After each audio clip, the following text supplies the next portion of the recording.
बीजापुर में मनाया गया अंतर्राष्ट्रीय महिला सप्ताह जिला विधिक सेवा प्राधिकरण दंतेवाड़ा के सौजन्य से तालुका विधिक सेवा प्राधिकरण बीजापुर के द्वारा महिलाओं, छात्राओं और ग्रामीणों को दी गई विधिक ज्ञान। इस आयोजन में मुख्य अतिथि रहे बीजापुर के न्यायिक मजिस्ट्रेट और साथ ही जनप्रतिनिधि, सरपंच एवं छात्र छात्राएं, महिलाएं मौजूद रहीं। राष्ट्रीय महिला दिवस के रूप में मनाया रहे हैं। अंतर्राष्ट्रीय महिला दिवस दरअसल 8 मार्च को है। उसी दिन आपका होली का त्योहार भी है, इसलिए आप लोगों को एक के बजाय 2 अच्छे दिवस की हार्दिक बधाई। ये अंतर्राष्ट्रीय महिला दिवस आखिर है क्या चीज और ये इसको क्यों मनाते हैं, इसकी शुरुआत कहाँ से हुई, ये चीज जानना जरूरी है। वो मेरे जानकारी के आधार पर 1909 में अमेरिका के शहर न्यूयॉर्क में प्रथम बार अंतर्राष्ट्रीय महिला दिवस मनाया गया। ये क्यों मनाया गया, इसका उद्देश्य क्या था? तो उस समय पुरुषों को जो अधिकार था वो अधिकार महिलाओं को प्राप्त नहीं,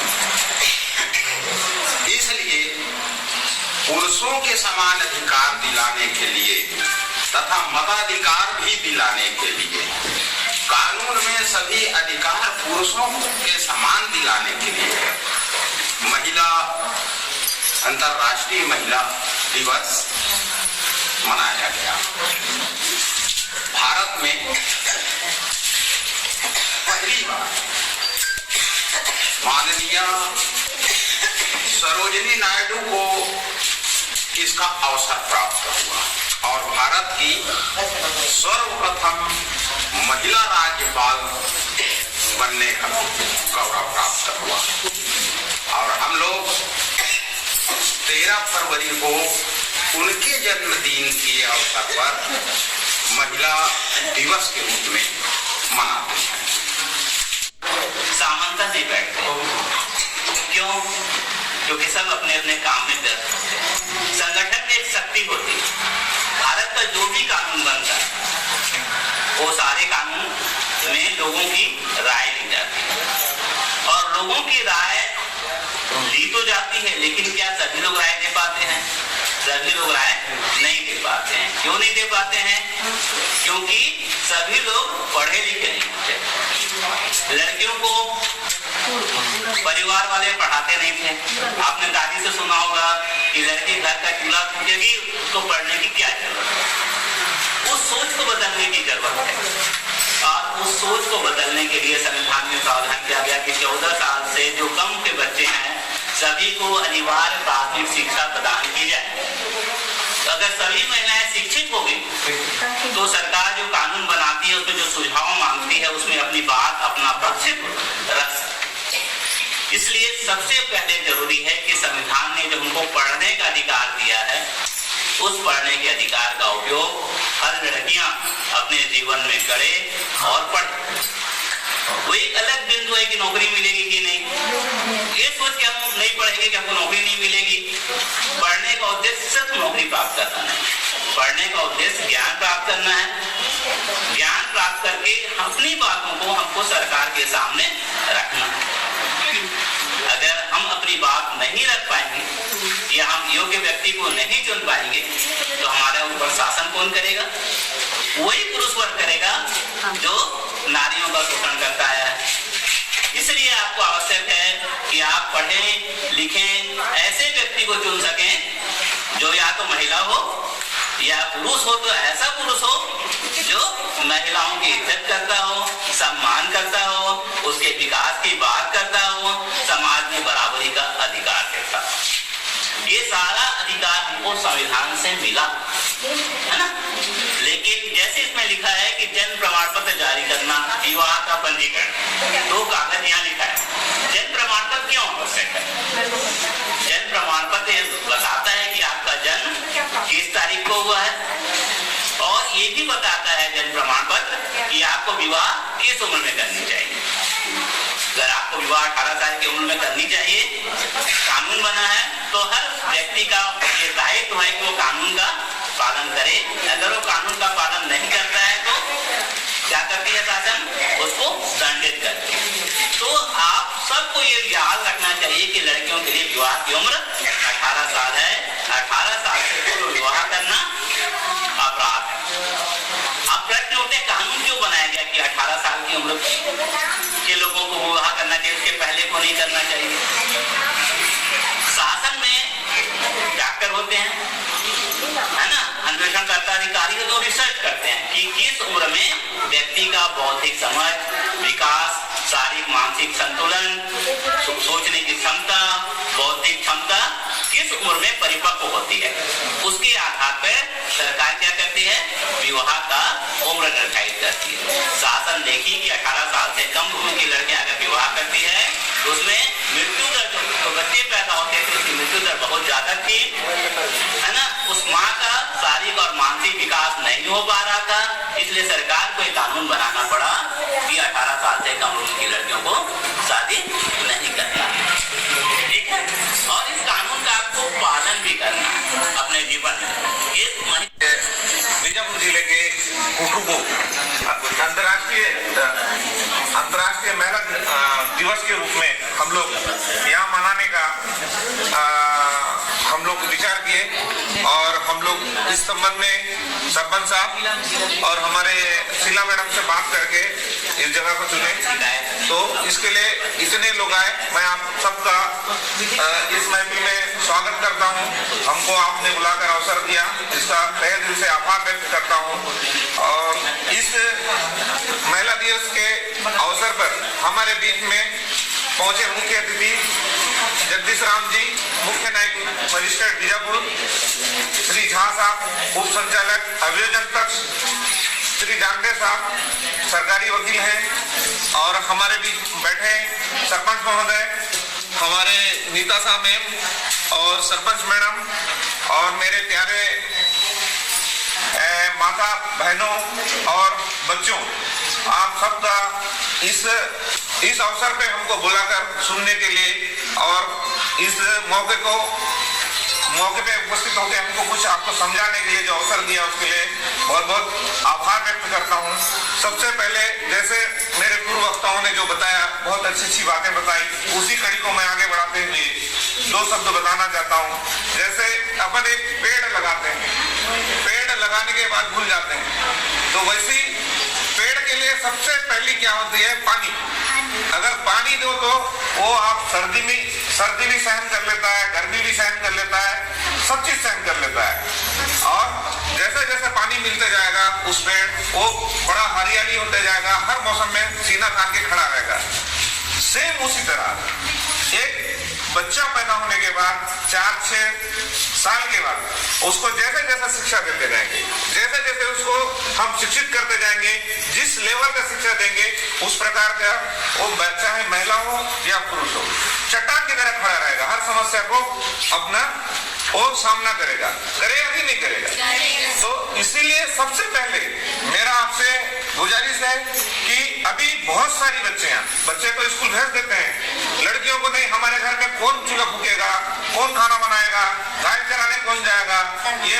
ये जो आंचल है, आदिवासी आंचल है, अक्सर इस प्रकार की विचारधारा हमारे घरों में, हमारे घर के मुखियाओं द्वारा या हमारे घर के माता पिता के द्वारा ये ऐसा सोचते हैं, ये लड़की पढ़ के क्या करेगी, ये लड़की कूली जाएगी तो 10 रुपए मिलेगा, हमारा भोजन चलेगा, लड़की खाना बनाएगी तो हमको खाना मिलेगा, ऐसे करके बाकी लड़कियों को पढ़ने के लिए नहीं भेजते हैं। सबसे पहले अगर कुछ करना है तो हमको भगवान ने हमको इतना अच्छा अवसर दिया, इंसान बनाया, तो इंसान बने तो अच्छे काम करें, बुरे काम से दूर रहे।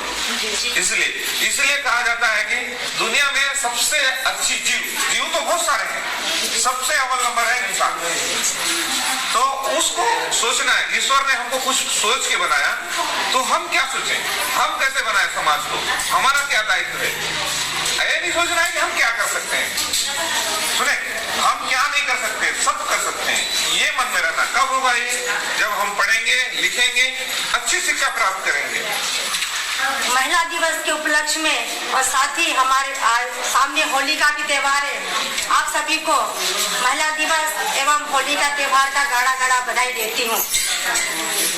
आज हमारे बीच में मास्टर साहब भी बहुत सारे विषय बताए हैं कि महिलाओं के साथ अपराध और अन्याय और उनके साथ जो यौन शोषण किया जाता है, इन शोषण होने के बाद हमारे लिए क्या कानून बना है, इस कानून को पालन करना बहुत जरूरी है। आज हमारे महिलाओं के साथ और बहनों के साथ, हमारे बच्चों के साथ बहुत सारे ऐसे देश में शोषण हो रहा है। शोषण होने के बाद हम जाकर थाना में एफआईआर दर्ज नहीं करते हैं। क्यों नहीं करते हैं? कि हमको कहीं ना कहीं से, हमारे समाज के तरफ से और कहीं ना कहीं हमको बहुत बंधक बनाया जाता है कि यदि आप लोग साथ हम अन्याय किए, आप लोगों के साथ अपराध किए, आप लोग साथ दुष्कर्म किए, यदि कोर्ट में, थाने में जाके आप एफआईआर करेंगे, आपको हम सीधा मौत का सजा देंगे। बताते हैं कि नहीं? बोल, आप लोगों के साथ कुछ अपराध होता है तो आपके साथ ये हरकत होता है कि नहीं? बताइए, होता है ना? आप लोगों को डराया जाता है, ठीक है? कोई लड़का आपके साथ गलत करता है तो वो लड़का आपको बोलेगा नहीं, अगर जाके तो अपने घर में बताएगी या तो कहीं थाने में जाके बताएगी, कल तू दिखना तेरे साथ क्या होगा। ये अक्सर होता है ना। तो इस चीज को हम कभी नहीं डरे, हमारा सम्मान है, हमारा देश का एक पहचान है, कभी इन चीजों को हमको डरने की आवश्यकता नहीं है। आप यदि आपके साथ ऐसा होता है, हमारे बीच में हम चुन के देते हैं जनप्रतिनिधि को, वो हमारे सर्वेसर्वा कौन होता है? सरपंच, ठीक है? सरपंच यहाँ तक आप लोग को जाना है, सरपंच को बताना है, देखिए सर हमारे साथ ये सब हुआ है, तो इसके लिए हमारे लिए आप क्या एक्शन ले रहे हो, ठीक है? सरपंच बोलेगा ठीक, मैं आपके साथ ऐसा हो बेटा, हमारे इसका कार्य करेंगे। फिर उसके बाद जाएगा कहाँ पे? थाना में। थाना से कहाँ जाएगा ये केस? आपका कोर्ट में। कोर्ट से जाएगा कहाँ? मजिस्ट्रेट के पास। मजिस्ट्रेट क्या करेंगे? आप एक वकील लगाएंगे, उसमें आपके साथ जो अत्याचार हुआ है उन अत्याचारों का सलूशन निकाला जाता है, ठीक है ना? और सबसे पहले और मैं बताना चाहती हूँ, हमारी माताएं में क्या कमी है? अशिक्षित होने की वजह से हमारे साथ इतना हिंसा होता है। आप जो पढ़े लिखे हो तो हमारे माँ को जाके बताना है, माँ हम आज पढ़ के हम कानून जो पढ़े हैं, संविधान में जो पढ़ा हुआ है, उस चीज को हम आपको बता रहे हैं। आप भी जाके अपने किसी पड़ोसी घर में आप 10 मिनट के लिए भी चले जाके बैठते हो तो अपने कानून के बारे में उनको बताना चाहिए। भारत माता की। बहुत देर से आप लोग बैठे हैं, हम भी समझ रहे हैं, बिना खाए पिए सबसे ज्यादा बोरिंग होता है सामने बैठ के भाषण सुनना। तो इस चीज को आप लोग इतना देर से सुन रहे हैं, मैं बहुत ज्यादा समय नहीं लूंगा, संक्षिप्त में बताने का कोशिश करूंगा। अभी हमारे साथ जो आए, हमारे साथ शासकीय अधिवक्ता है, प्राइवेट अधिवक्ता है, महिला बाल विकास विभाग से के अधिकारी हैं, ग्राम पंचायत के सरपंच, थाना प्रभारी हैं, और आप सब यहाँ बहुत से महिलाएं जो मैं देखा, बहुत से लोग बहुत से लोग मतलब दस्तखत कर रहे थे। खास कर क्या होता है जब हम गाँव में जाते हैं तो जब बहुत ज्यादा लोग अंगूठा लगाते हैं, लेकिन मैंने बहुत लोगों को देखा जब दस्तखत करे तो बहुत शिक्षित हमारा देश मतलब काफी आगे बढ़ रहा है। ये जो महिला के संबंध में जो अंतर्राष्ट्रीय महिला सप्ताह जो मनाया जा रहा है, इसका उद्देश्य ये है कि महिलाओं को हम उस स्थिति तक ले जाए, उस जगह ले जाए जहाँ की पुरुषों के बराबर कंधे से कंधा मिलाकर चल सके। महिलाएं आज क्या काम नहीं कर रही हैं? ऑटो चला रही हैं, रेलगाड़ी चला रही हैं, ट्रक गाड़ी चला रही है, बस चला रही हैं, एरोप्लेन चला रही है, सब चला रही, सब काम कर रही है। पहले क्या होता था कि महिलाओं को हम घर से बाहर जाने नहीं देते थे, यहाँ तक कि महिलाओं को हम 8वीं पढ़ाने के बाद यदि स्कूल शहर में है तो हम उसको 9वीं 10वीं पढ़ने के लिए शहर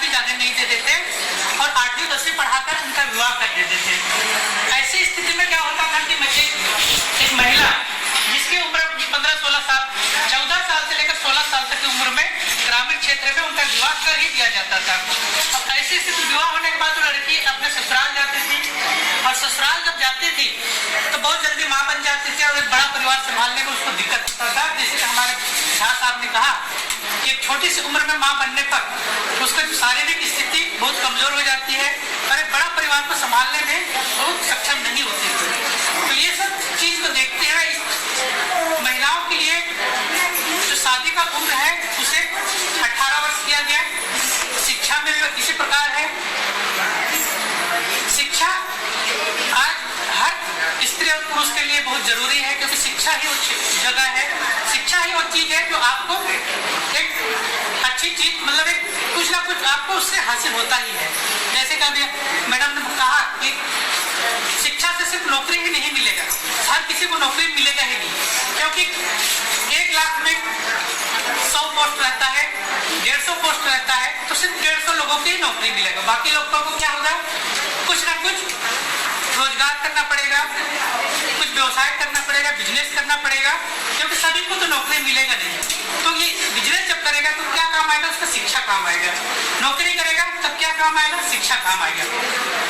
इसलिए सबसे पहला जरूरी है शिक्षा। हर व्यक्ति को पढ़ना बहुत जरूरी है। हमारे जो अधिवक्ताओं ने अभी बताया कि 14 साल तक के लिए शिक्षा निःशुल्क है, इसलिए हर बच्चे को स्कूल जाना भी बहुत जरूरी है। प्राय इन्होंने सभी विषय को कवर कर लिया है। तो मैं खास ये बताना चाहूंगा, मैडम ये भी बताया कि जब भी कोई मामला होता है तो कहाँ जाता है, थाना जाता है। थाना जाने के बाद कहाँ जाता है, कोर्ट में जाता है। कोर्ट में हम उसका फैसला करते हैं कि उस व्यक्ति ने अपराध किया है या नहीं किया है।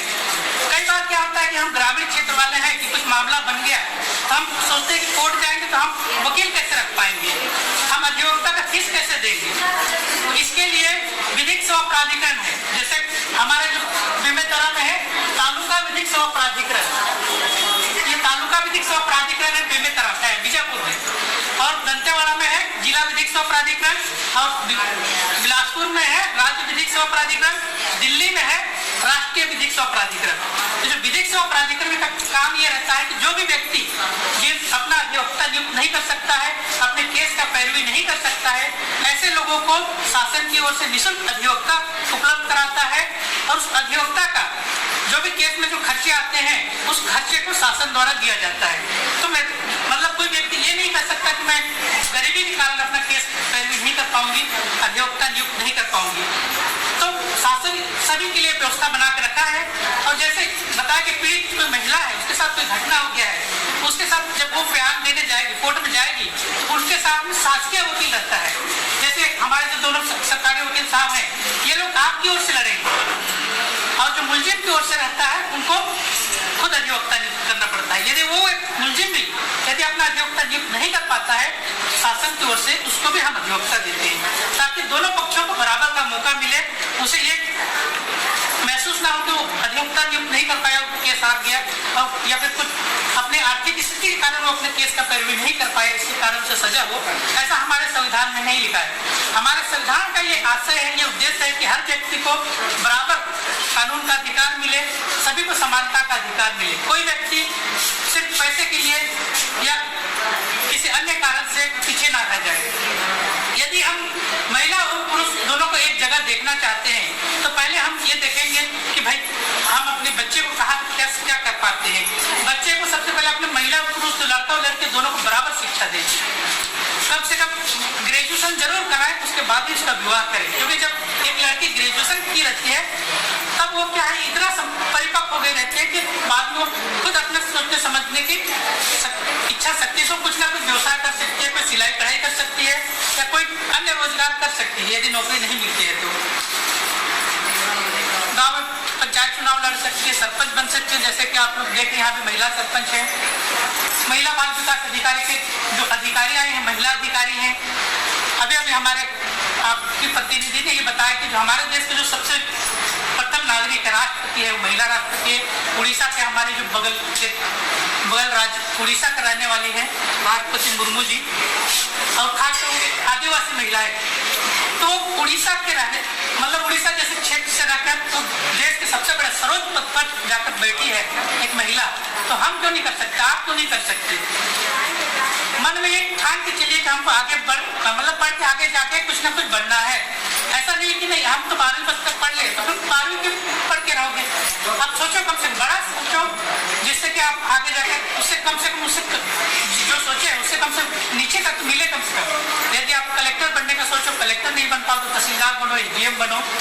ऐसा मतलब कुछ ना कुछ बने, ऐसा सोचो, मन में ऐसा दिमाग में लाओ कि हमको ये बनना है पढ़ने के लिए।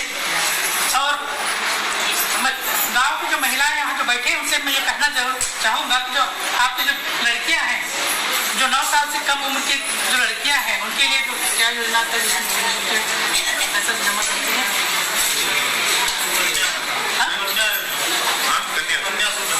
कन्या योजना जो आता है उसमें 250 रुपए से चालू होता है। तो वो जो 250 रुपए आप जमा करोगे तो जब ये जो लड़कियां जब 18 साल की होंगी तो कम से कम उनको जो 250 रुपए है उन ब्याज मिलते मिलते उनको कम से कम बहुत बड़ी रकम मिल जाती है। उससे उसको पढ़ाई का खर्चा निकल जाएगा, उसका विवाह का खर्चा निकल जाएगा। और ज्यादा जमा करना नहीं है, 250 रुपए से चालू होता है। उसके बाद 1.5 लाख रुपए तक का जितना आप जमा कर सकते हो उतना जमा कर सकते हो, ये आपके ऊपर है। लेकिन 250 रुपए तो कोई भी महिलाएं अपने बच्चे के लिए कर सकता है। इसलिए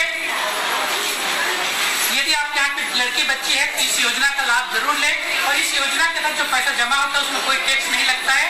और इसमें जो ब्याज रहता है वो ब्याज से ब्याज बढ़ते जाता है।